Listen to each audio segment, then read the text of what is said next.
Hey everybody, and welcome to Law Enforcement Unconventional. This is our first maiden voyage broadcast. My name is Robert Scally, and I'm with... This is Wendy at the top of Bunker Hill. And yeah, we're broadcasting from the top of Bunker Hill here in Charlestown, Massachusetts. And this is our very first show, so sit back and listen, and we're going to bring you some really interesting things.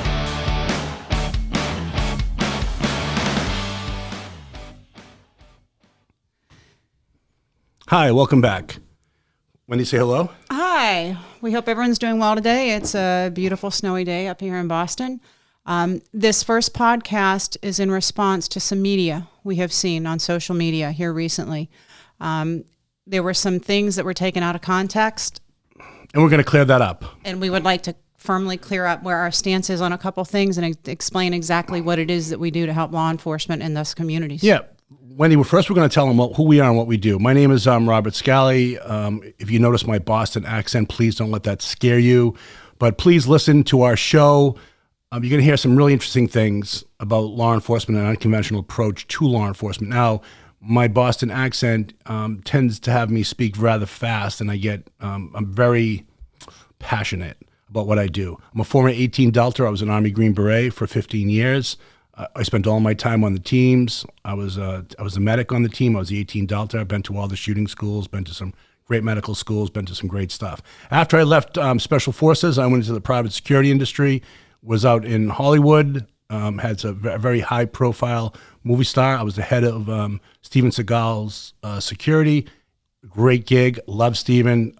If he's listening, hey, we love you, and I'll be addressing that more in the future.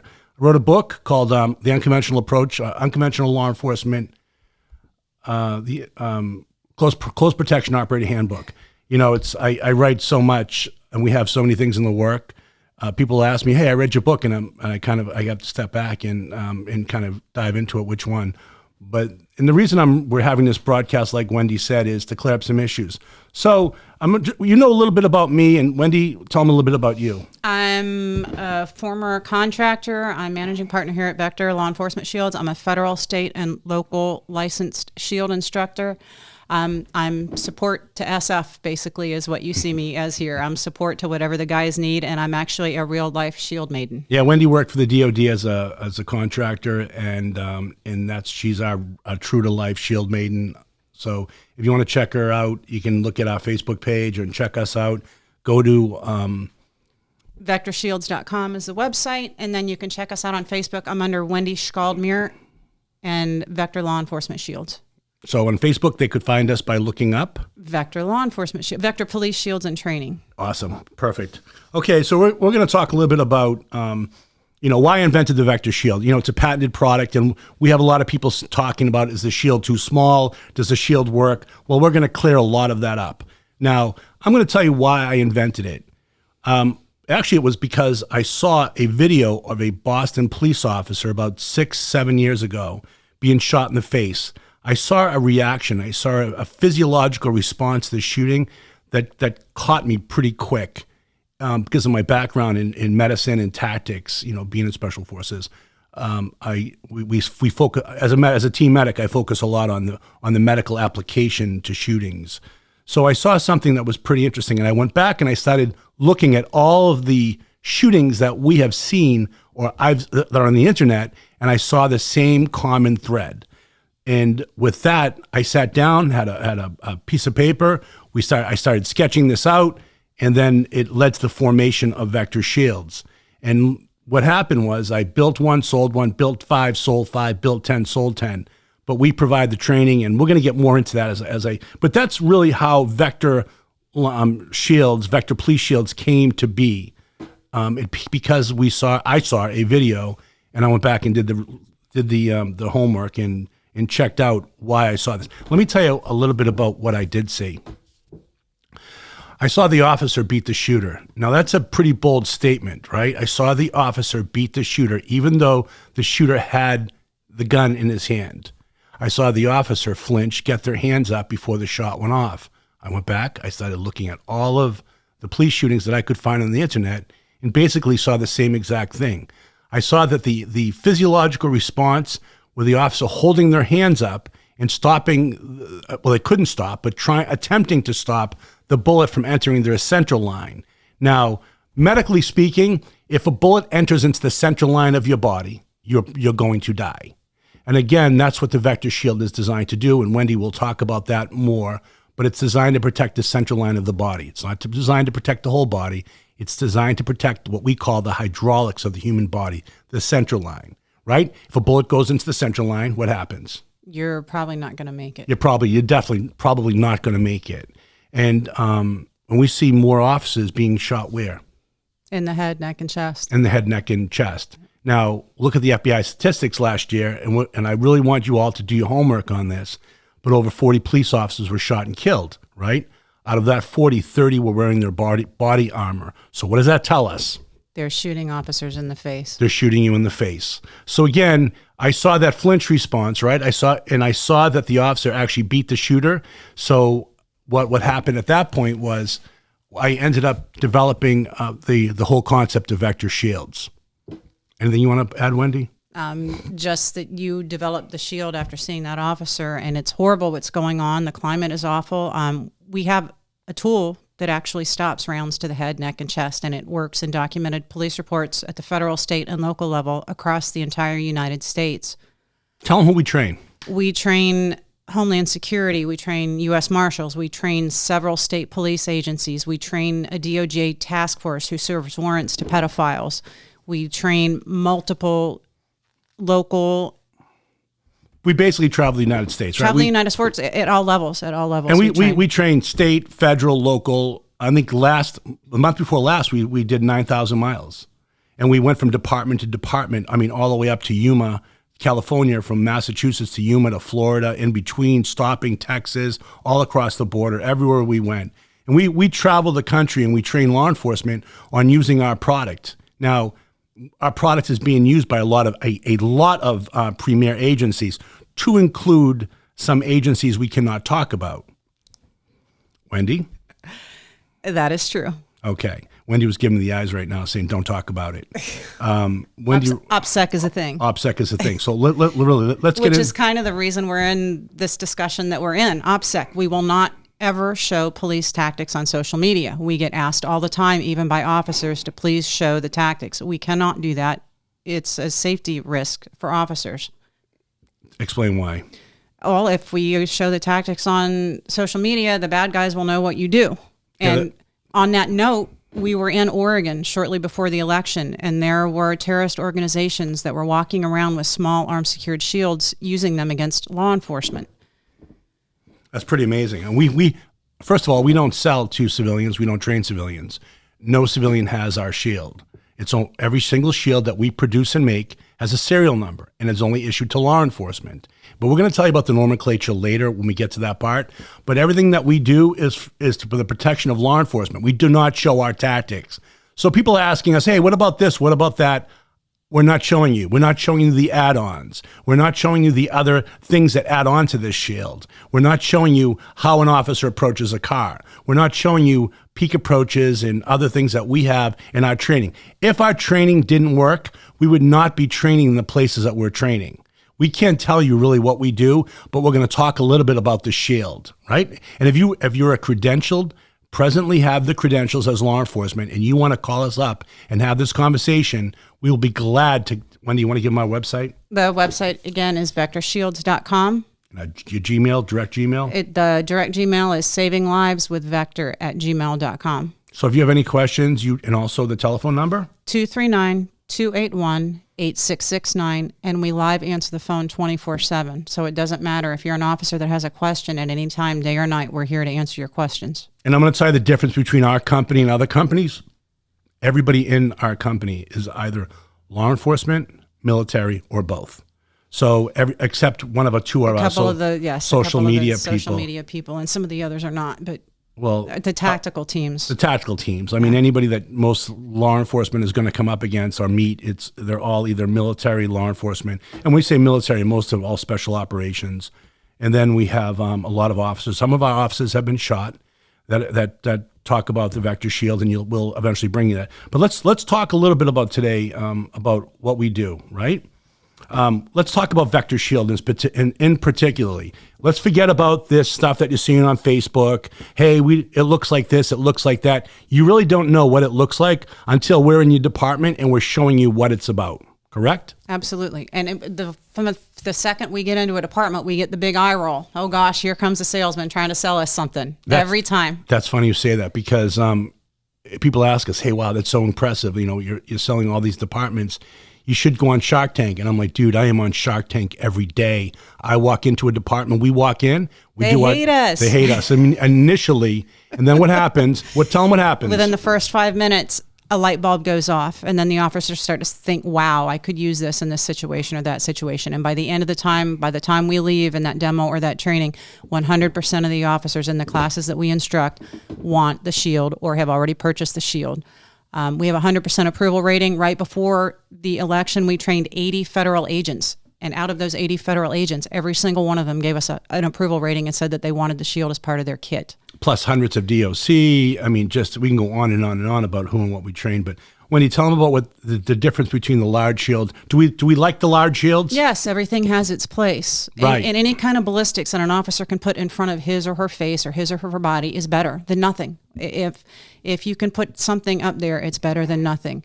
The large shield, in the way that we instruct, gets you to the door or to the location where you need to be. The smaller shield gets you through the house or through the building. At a quicker op tempo. At a quicker op tempo. You can't get a large shield down a hallway. You can't get a large shield in your car. You can't get a large shield into an airplane. Tubular assaults. Our shield goes anywhere where the large shield can't go. It's an augmentation to that. And here's an interesting fact. Taking a Vector Shield used in coordination with your chest plate and your helmet, you have more per square inch protection than a full-size SWAT shield. Now think about that. And it protects that critical area. Between the chest plate and the helmet. See, we're about protecting critical mass that allows the officer to do their job. What happens is when you have a large shield, listen, I love the large shields, but unfortunately they won't stop. Most large shields will not stop rifle rounds. And 9 times out of 10, they stay in the trunk. 9 times, and that's so true. We see it. Every department we go in, they say we got these big shields, but they sit in the trunk. And we built a shield that sits up. Where does our Vector Shield sit? It rides up front with the officer in either the carrying kit, or you can actually keep it in your lap if you're driving during a riot situation. It can be stored under the seat. Officers kind of put it in whatever fits the situation that they're in. But we have a carrier bag where it stores up in the seat usually. So it sits next to their duty bag, right next to their passengers. So if it's a one-man car, that sits right up there. But we have officers that will put it under their front seat driver's side. There's a lot of different locations where they can put a Vector Shield. But we have carrying bags and we have different applications. But you know the reason why do we keep the shields up front? It deploys in seconds. It's immediate cover. If you're in your patrol car and someone comes up and starts throwing rounds at you, you have immediate cover that can be deployed instantly. You don't have to go to your trunk. You're not going to be able to get to your trunk if someone starts attacking you from within your patrol vehicle. Now, here's a big question. What do you have as a police officer? What do you have in your patrol car right now that will stop 762 or 556?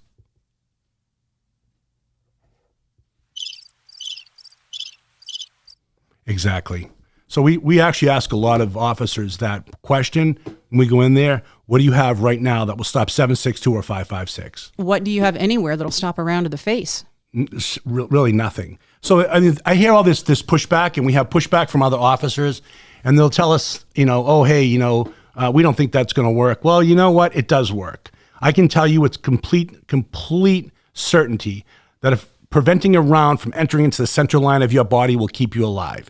You're never going to be number one in a gunfight. Most times, most police officers, and I shouldn't say all the time, but a lot of times if someone has a weapon, or you're walking up to a car and someone has a weapon in their hand, by the time they make that rotation and they're outside and you're inside that fatal funnel, by the time they make that rotation at 200 milliseconds, that round is entering into the central line of your body. And they're not shooting you in the chest. They're shooting you in the face. We can look at all the statistics.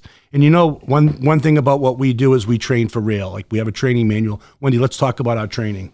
The training is very in-depth, and it's built from lessons learned. The tactics that we instruct are taken from actual police reports and actual incidents that have happened.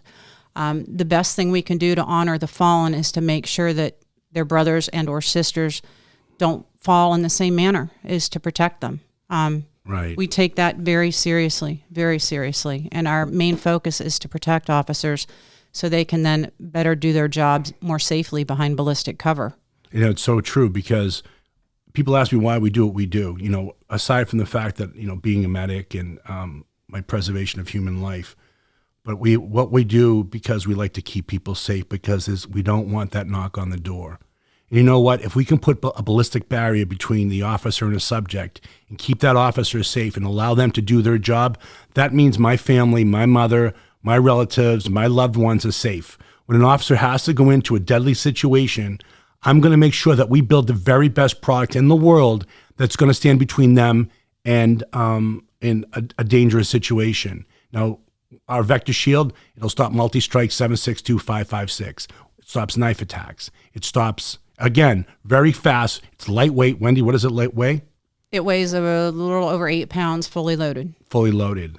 So again, if you can't lift an 8-pound shield, then I'm sorry, you're in the wrong business. Stay away from your rifle. Stay away from your rifle. We say that all the time.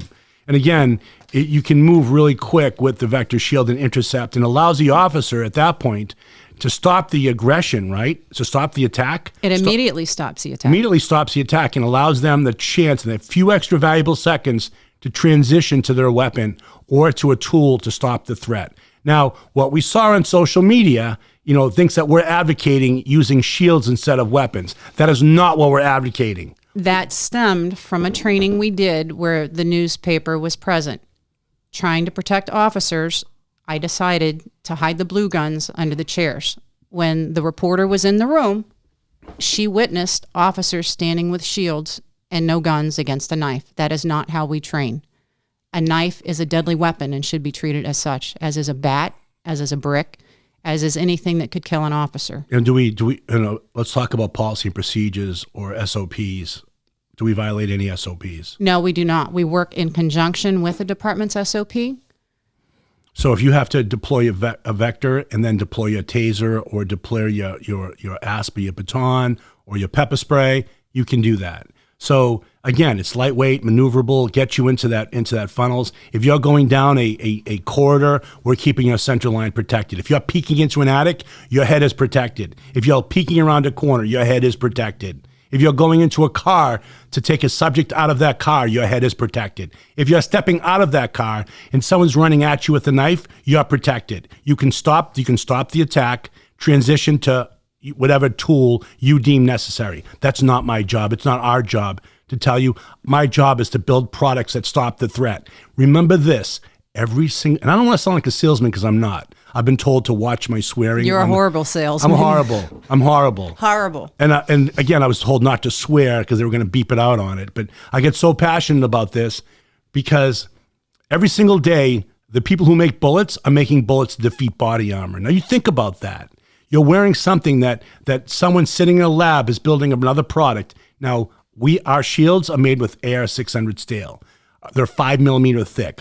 And our coatings we have a lifetime warranty on the shield. On the ballistic plate, there's a lifetime warranty. The coating that's on the shield is the same coating that's on the Pentagon. It's a PASCON coating. It's AR600 steel. If you're unfamiliar with what that stops, it's level 3, stops multi-hit, 5.56, 7.62 green tips, all handgun rounds, knives, anything you want to put to it, just about, it will stop. How about, do we have any saves? We have several saves right now, and documented at the federal, state, and local levels. And anytime our shield has been deployed, it immediately de-escalated threat. We can prove that officers don't want to kill or hurt civilians. Every time that an officer has deployed our shield, it has de-escalated threat, and the officer was ready to apprehend someone who was trying to hurt them without any shots fired. It's like nothing available. It is a true de-escalation tool, and I know you guys hate that word, but it de-escalates violence. It's more like a force reduction tool. Yeah, so we're basically, everybody asks us what our job is. We're kind of a liaison. We deal a lot with civilians. We deal a lot with police. We're a liaison. And Wendy's right, that word de-escalation. We could do an entire podcast on this. Our mission at Vector, to be very clear, is not to de-escalate the law enforcement or de-escalate police. Our mission is to de-escalate the violence or the force being used against the police. Now, let me explain that. We're there to take away the force and the violence. If an officer can place a barrier between themselves and a subject and use the best tool that they have in their arsenal, which is what? Their voice. If they can talk people down, let's give them that option. I want to make sure that officers are safe, because if some nut job all of a sudden decides to run at them, and I've seen those, like the video we just got today, right? We see people running at officers with knives. I have officers all over the country that send me these reports daily. I see videos, I see everything. On that note, we do not teach extravagant knife fighting tactics. Zero. None. You put the shield up to deflect the first round or the first strike, knife attack, and then you respond per your SOP with whatever weapon is deemed necessary at that point. We don't instruct officers to approach people with knives without weapons. What you saw was completely taken out of context with a title that didn't even match with the picture that was shown. In our training, we'll attack you with the aluminum baseball bat. And it's not a partial swing. Ask any officers that have gone through our training. We'll hit you full steam with a baseball bat. 9 out of 10 times we'll bend the baseball bat around the shield. We'll strike you so hard.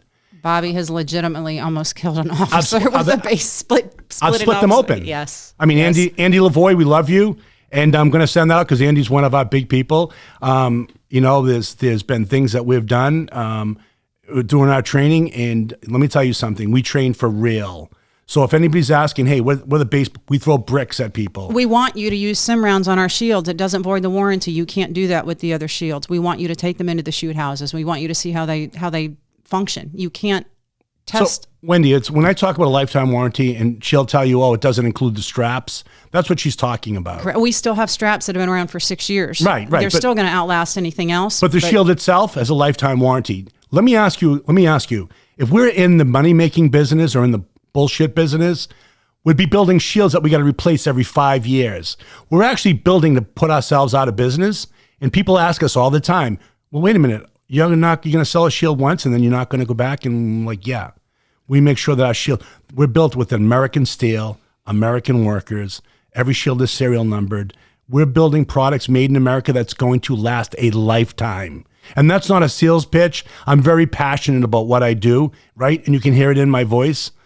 Wendy, you want to jump in? Our legal department cringes every time Bobby speaks. Yeah, because I'm not the most That's politically. bricks and lifetime warranties. Yeah, they don't like seeing me hit people with bricks and baseball bats, but we train as we fight. I mean, everybody has to train as they fight. We absolutely do, and we'd rather see a bleed in training than out on the street. Bleed on the streets. So again, what does a Vector do? It's also about filling the gap. Correct. It's a much needed gap between body armor and the big shield. You need an intermediate there, and it doesn't exist. And the shield is actually comparable to the coupler, if you're familiar with any warrior tactics, or that was one of the references that was made in that post that we saw in social media lately. So some people do get it. All warriors through time have carried shields, and we've lost that. And well, we talk about that in training. Yep. So all you officers, whether federal, state, or local, have been to our training. I think we spend the first hour on training. It's a 4 to 6 hour training program, but the first hour is spent on shield history. On history. And we talk about the Spartans, the Romans, the Vikings, and what does that have to do with shields? Well, let me tell you something. Shields have been on the battlefield for thousands of years. The shield is meant to protect life, and the sword was meant to take life. So again, you need that positive, negative balance in life, but we like to explain why shields are being made. We go through the scutum. We go through the Argive handle. We talk about history, about shields, and how they're being used and what they were designed for. New tools, new tactics. New threats, new tools, new tactics. Correct. Yep. So again, we're approaching that every day. But the Vector shield is designed to protect the center line of an officer, allowing them to transition to whichever tool they need. It gives them that extra second in order to do that. And that was a big question that came up. If we instruct officers when they are supposed to deploy, it is up to the departmental SOP, and the shield can be deployed at any point in the use of force continuum. That's a good point. Any point. And you know what? The officer shows up, they're holding a shield. Again, the sheer presence of an officer holding a shield hopefully will de-escalate a threat, right? It's worked in every situation Hopefully so far. It will de-escalate a threat. And then if we move up the use of force continuum, right? And then if any point the officer has to transition force or do something, they can stop, they can put something between them and the threat. It gives that extra 2 feet in front of them, right, between the shield and the officer, to allow their right hand or their left hand to transition to whatever tool they need while they're stopping the threat running at them. And if they didn't have that, you're going to see an officer putting both hands up, and we'll get into the flinch response. We'll have entire episodes with doctors on to talk about that. The big thing about law enforcement unconventional, we're not here to tell you how to do your job. We're here to bring tools, tips, tactics, and training, other things that are being used unconventionally, and we're going to have them on. We're going to have police officers on talking about community policing and how they do it. We've been all over the country, and we have some phenomenal chiefs, some phenomenal officers who are doing community policing, who some of them have been shot in the head. Remember that time in Tennessee when one of the departments that was part of the reason we were called there. One of the officers had been shot in the head, and his hat, the pin on his hat, stopped it. I think he was a Marine. Well, it hit his head, but it went through the anchor of his ball cap, and it struck him in the head. But we went there, and here's the thing: we're teaching the class, and they all had to leave because there was a suicide or gunshots in a hotel. Yep. And then they all had to leave the class after class, come back. We finished the class up. Then we went back a couple months later, and here's the strange thing: Wendy was actually staying in the room that. Where the gentleman had unfortunately committed suicide. Right. Yeah. But see how, and they asked us, hey, what hotel? You told them, and then it was just to see how small the world is. But, we travel the country, and we're talking to officers on a daily, and a lot of them will take us to the side and say, hey, I was shot, I was stabbed, this happened to me, that happened to me. And every department we're in, they can see a use for it. They've either been shot or shot at, or they know someone who was shot or stabbed, or a situation where what we do could have saved a life or provided extra protection. Let's talk about our training, just so they can know that we're not a shield. We don't just make it, send it to you in a pretty wrap box, and then tell you, oh, hey, here's your shield. You do what you want with it.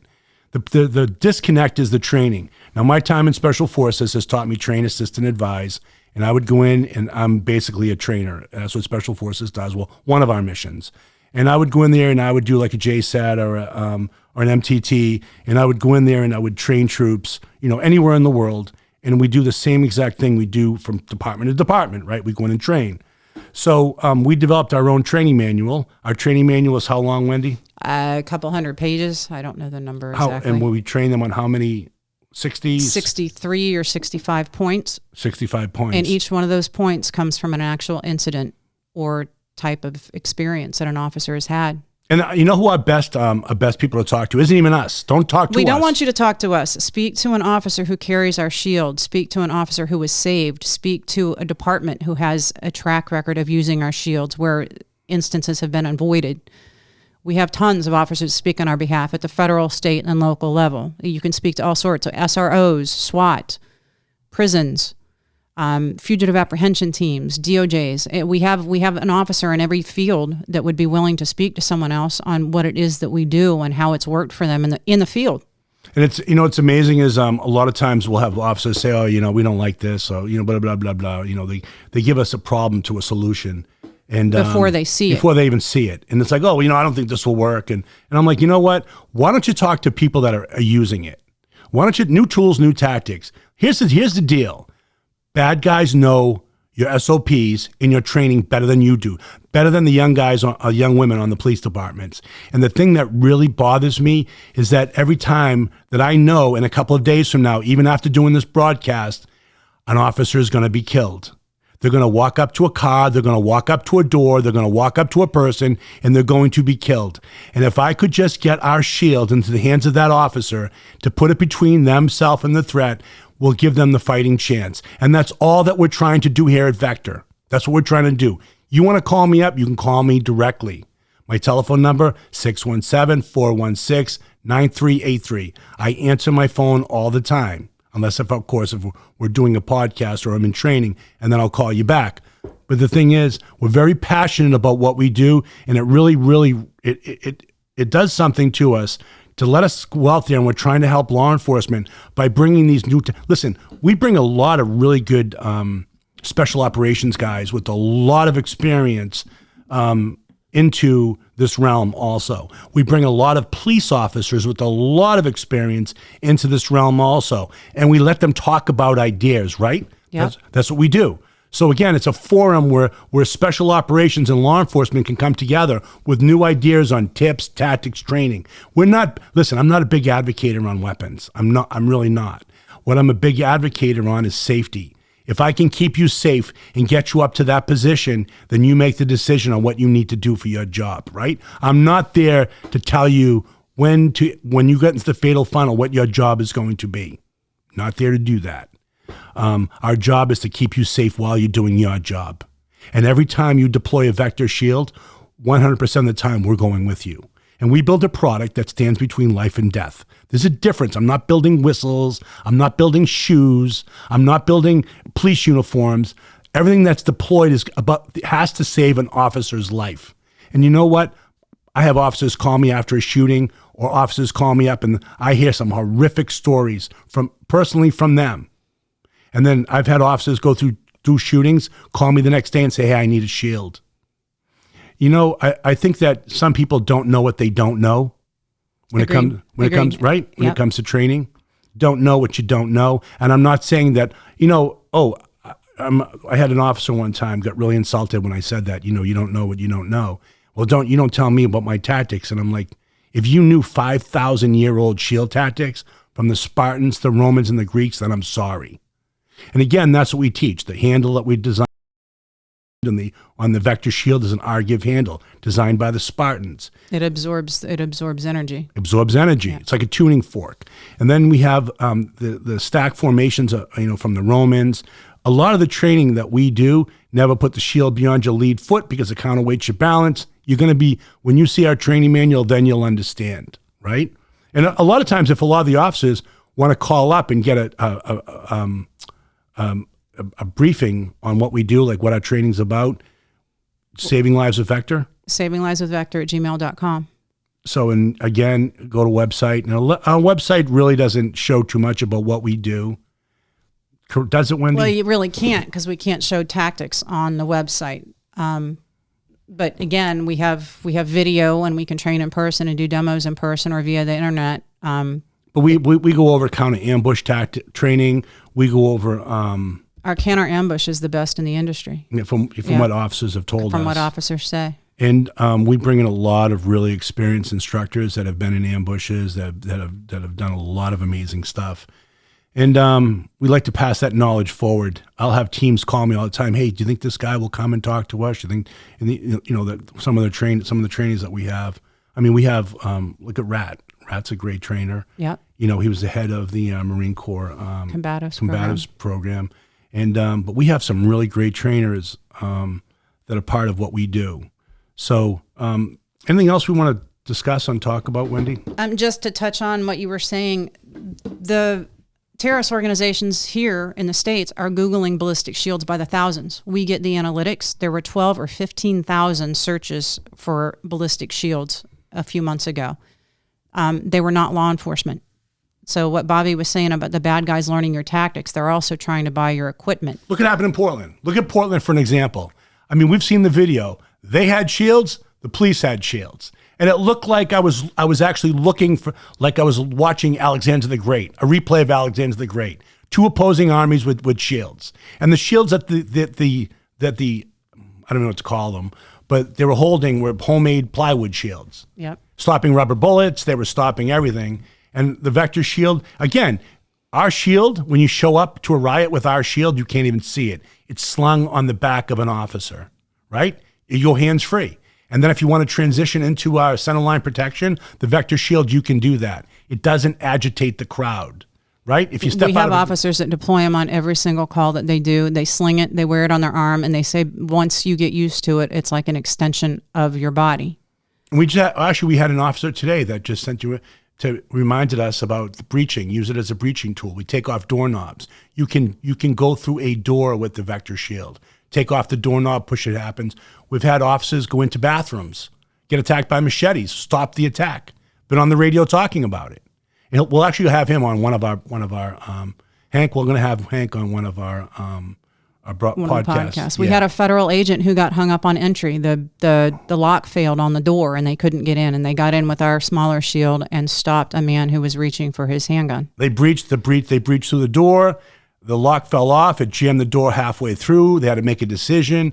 They couldn't get the big shield through the door. They transitioned to the little shield because this entry officer uses both shields. You can use both shields. You can take the big shield. He said, okay, I can't get through with the big shield. He immediately transitioned into this vector shield, made it up the stairs, had his weapon drawn before the guy was putting his hand on a 357.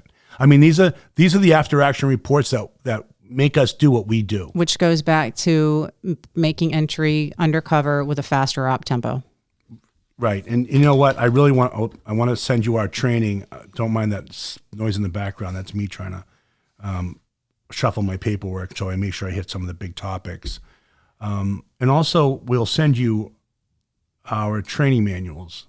Credentialed officers. Thank you, Wendy. Yes, credentialed officers. Yeah, so obviously you know that I handle all the training and Wendy handles all of the business side of the house. I'm the gatekeeper. Yes, we need gatekeepers. So again, any other things we want to discuss about the shield? We went over briefly the training, but you know what? Seeing the stuff that we see on Facebook, and it's so stupid. If you're learning your tactics from social media and you can't open your eyes beyond that, then I don't know what to tell you. Yeah, imagine arguing tactics. Listen to how sensible this sounds. I am going to have argue police tactics on social media. On a social platform where every terrorist organization in the planet can see it. Right. So again, we're not going to sit there and go off the tactics. You want to call them, if you want to call me direct instead of making a keyboard commando statement, call me direct. 617-416-9383. Want to tell me you hate the shield? Great. Call me up and tell me. But tell me why. Tell me, I think you need this on the shield. You know what? We probably have it on there because it's a platform. But if you have anything to say, we want you to call us directly and bring it on, because the only way we're going to make a product better, good, bad, or indifferent, we have to address it.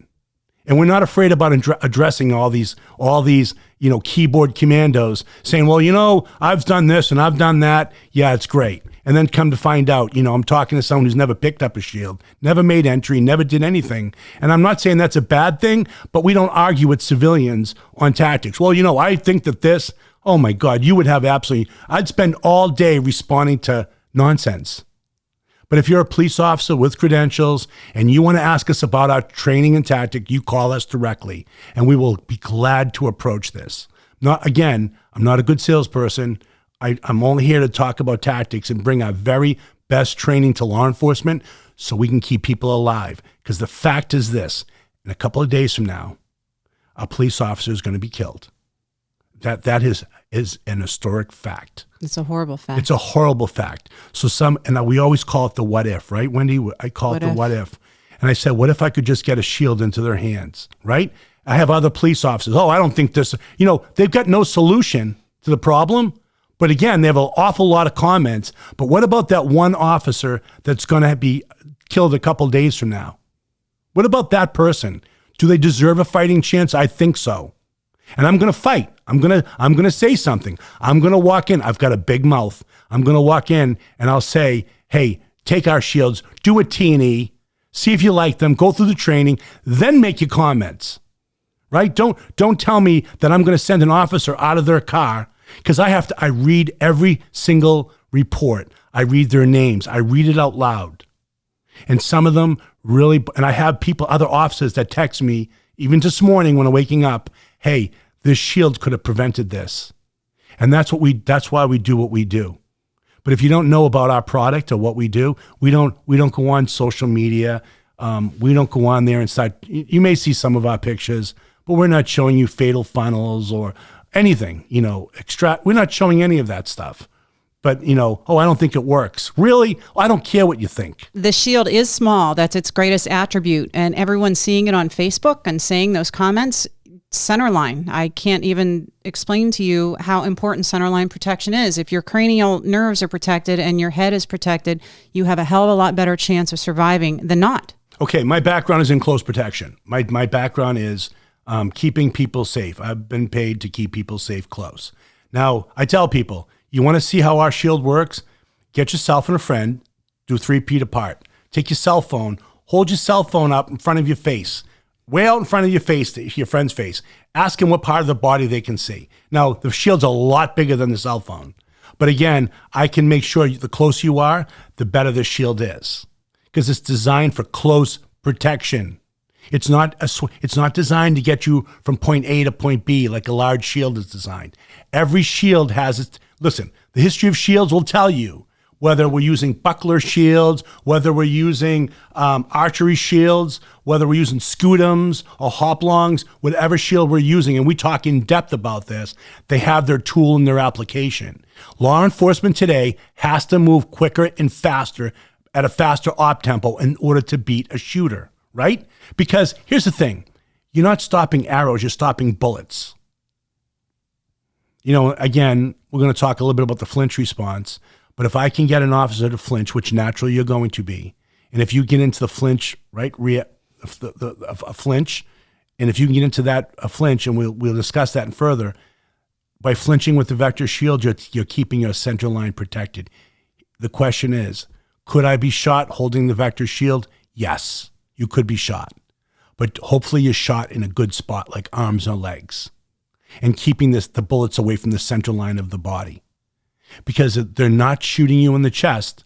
Look at FBI statistics. They're shooting you in the head. And that's the fact. Wendy, anything else you want to say about that? I think that's pretty good. We just want to address the things that we're seeing on social media. We are 100% pro law enforcement. We have family, brothers and sisters, loved ones that are all law enforcement. We have a vested interest in keeping law enforcement safe.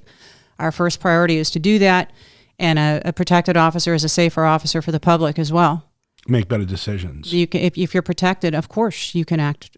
You know what we try to do? We try to give you that extra valuable couple of seconds to assess the situation, and safely. I mean, We've had officers saying thank yous to us because they had almost daily. We get a text or a call or something. Thank you. Barricaded subject. Officer couldn't get the big shields down this narrow hallway. Deployed the vector shield, and he said, I want to thank you. We did not have to shoot that subject as I talked him down. And you know what? That's the stuff that you're never going to hear. You never, the good missions, even in special forces, are the ones you never know about, right? And again, we do the same thing. We're quiet professionals. We're not out there beating our drum. Hey, check out this officer. You know, he didn't do this. He shot this. I'm so sick and tired of the negative press. And again, they do nothing but attack officers that are doing their job correctly, right? Every single day we see that. We see an officer being brought up on charges for whatever, doing their job. And then people saying, well, I don't think they should have done this. Again, the keyboard warriors all attacking a department shouldn't have done this. They're not there putting their life in danger to protect other people like our officers across this country are doing. Well, here's the thing. I am in more departments than most police officers, right? I am in department after department all the time. I have never heard an officer saying, we need more guns. They all want ballistics. We all want ballistics. And you can't stop a gun with a gun. Impossible. I don't care how many gun courses you go to, teaching you how to draw and how to engage. That's one aspect of that. But again, we build ballistics that work. And we're not the ones to ask about it. What's in the field, they're already being used. Anything else you want to put in there, Wendy? I think that's about it. If you've got questions, call us directly at 239-281-8669. Visit us at vectorshields.com or on social media at Vector Police Shields and Training. And you're going to hear more about law enforcement. We really want you to come in because we're going to have some really great stuff talking about more about the shield. We have some big industry names, people that have been around the world and done this stuff professionally. Yeah, exactly, from very well known people to people that are in dangerous situations. But we want to look at the unconventional aspect of law enforcement, right? What makes these little tricks work? Everything we do is unconventional. Everything we do, everything in life, like right, new tools, new tactics, new training, right? We have to. And that's why before you even get a vector shield, can you just buy one? No. Can't get one. You won't even get an email from me until I vet that you're law enforcement. And then after we do that, you're going to have to go through our training. And you know what? On our dime, we will fly all over the country to make sure that we're going to train those. We're up in Washington State. We're up in Texas. We're somewhere in Tennessee or whoever it is, Florida, Georgia, North Carolina, South Carolina. We're somewhere, but we'll go there to train a department because it means that much to us. If one officer anywhere wants a shield, we'll make sure they get it. We make sure they get it. And you know what? Because maybe we can save that knock on the door, which is a real thing. And I always hear it's not going to happen in our department. You know what? I have been in departments talking to chiefs, left that department, and then officers have been killed. Fact. And then we've been called back after the fact because what we do could have protected that officer. It's horrible. It's hard, but it's every day we're out there trying to bring. And if you have you see our shield and you want to talk about tactics. Talk about tactics. If you have an idea, if you're law enforcement and you think our shield could be used in a unique way that we're not doing yet, call us. Give us a tactic. We give credit to officers who give us ideas. And we'll occasionally post on our Facebook page. You'll see some of the videos of we have one of a BORTAC instructor doing walking up to a car. Yeah, amazing. When I tell you highly trained individuals, I mean it makes me appreciate being an American. To know that we have this law enforcement out there that are protecting us, that are doing a great job. They're not sitting behind a keyboard. What they are is they're out there every single day trying to build new tools, new technology, new training to keep our law enforcement across this country safe. If we read anything about history, when Rome falls, we all fall. And that's what we're trying to prevent. We're going to have some really great shows in the future. Some really interesting things. We're super excited about what we do. We love working with law enforcement. You guys are great. Stay safe. And we really appreciate it. And that's today's quick show. It was an impromptu one. We're going to have music and intros and exits and commercials on the next show. But we figured we want to get this one out there and talking about it. And anything else we want to talk? We want to say hello to anybody? Well, we will be doing that. I think this one today was our response to the social media. It was a response to the social media, and we'll just leave it at that. And again, if you want to call us up and have a conversation, you have my telephone number. I'd love to talk to people that care about protecting law enforcement. But you know what? You want to rip apart law enforcement. You want to say something that's negative. There's always going to be those people out there. This defund the police. We need to refund the police with proper ballistics and proper training and the things that they need. And we work hard at doing that. Grant programs. We are the ones that are out there fighting to get officers better training, better equipment. We're up at the State House trying to do bills. We're out there doing all the stuff that we can do to try to get law enforcement because we truly, that is our mission. Right? If you're a civilian out there with a company, you can donate for shields to go into a department. And we've had people doing that. We have people do that. We've had wives buy shields for their husbands. And again, our shield price is probably it's a third, 75% less than any other level 2 shield out there.